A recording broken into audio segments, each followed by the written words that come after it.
Good morning muli. Nandito naman po tayo sa palengke ng Iba, Zambales. At medyo maaga po ako ngayon kasi maagang dumating yung mga isla natin. Kaya magandang umaga po sa ating lahat. At muli, papakilala ko po sa inyo ang aking mga isla sa mga ito.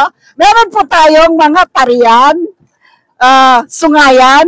Meron din tayong sungayan, ay ano din to, tarian, pero ibang klaseng tarian. Kastila. And then, dalagang bukid.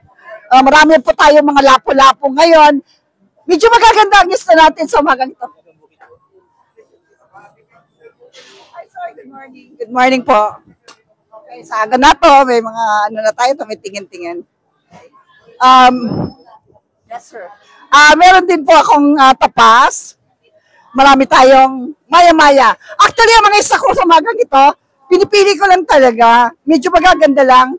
Kasi pagka medyo hindi maganda ang mga isda, hindi ako pinapansin kasi nakasanayan nila from the start ng mga suki ko. Ano talaga, gusto nila magagandang isda lang. Nakasanayan nila sa pwesto ko, puro lang talaga magaganda ang mga isda. So, pagka mga hindi magaganda, minsan ay pinamimigay ko na lang kasi hindi talaga mabenta sa akin yon. At sa aking mga okay, may bumibili na sa atin.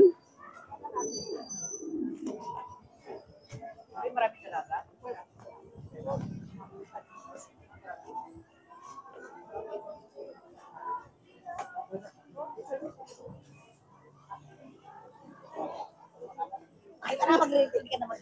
Ay!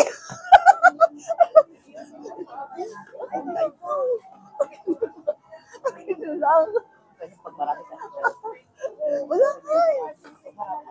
Wala nang lapo-lapo.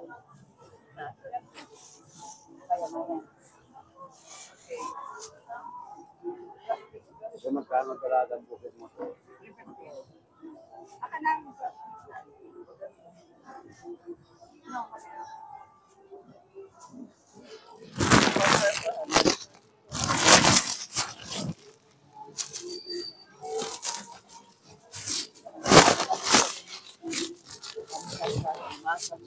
Kaya nga, huwag ka nang kumuha. Ano?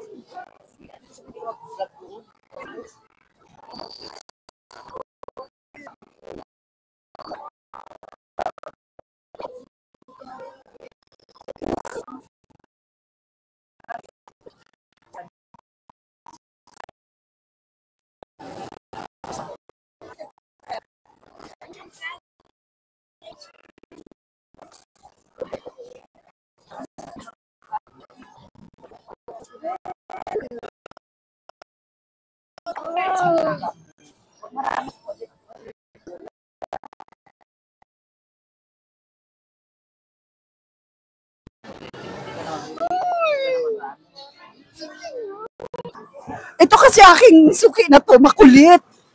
Sobrang kulit talaga. Ang kulit talaga niya. Makulit talaga to.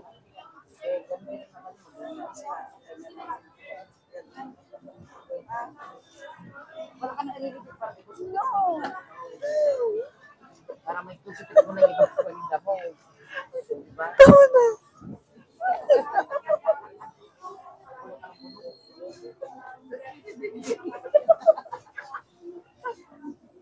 Ito kasi, minsan nangasawa ko to.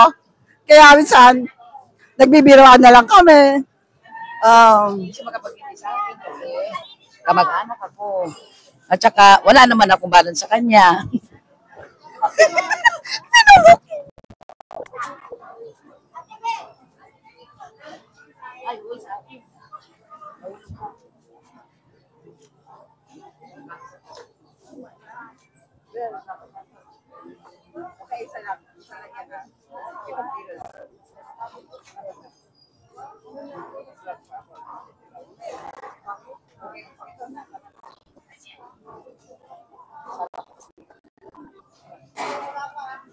So, naputol tayo.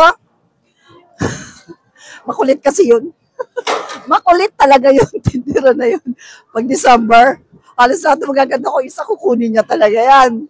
Hindi mo pwedeng hindian yan. Kaya, wala akong magagawa. kung gusto niya kumuha dito. Kasi minsan marami akong mga suking tindera din dito sa pwesto, sa iba palengke mismo na kumukuha. So, ang nangyari last December, last year, ibig mamimili na yung mga customers ko, pagdating dito mag-aagawan. Yung mga customers ko, mamimili na sila. Biglang sisingit yung mga kapatindera ko at mangunguha din. Kaya minsan, yung mga customers ko, iniiwanan ako. Kasi nauuna na yung aking mga kasamaan. Siyempre, unahin ko sila kasi hindi sa nakatulong ka, kundi nakatulong ka sa kanila, kundi yung pakikisama natin dito sa palengke. Kaya ganun, wala tayong magagawa. Pag gusto niya kunin lahat ang isda mo. Okay? At sa lahat ng mga sumusubaybay sa akin, patuloy po akong humihingi ng inyong suporta. Please support me by subscribing my page, by following me and making comments, and liking my videos. At sa lahat ng hindi pa nakakalam, meron po akong YouTube channel. Kunti pa lang po doon, kunti pa lang ang mga videos natin. Please subscribe me and follow me in my TikTok account.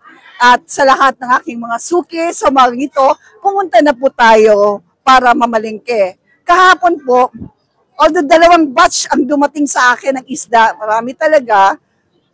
Pero at 10 o'clock in the morning, halos wala na po akong isda. Kukunti na lang talaga siya.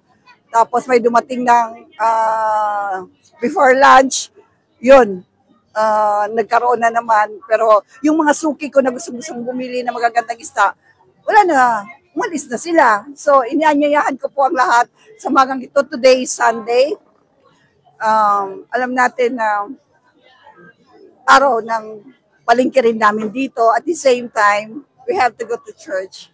At when we wake up in the morning, salamat at nandun pa rin yung lakas at inspirasyon natin because God is there.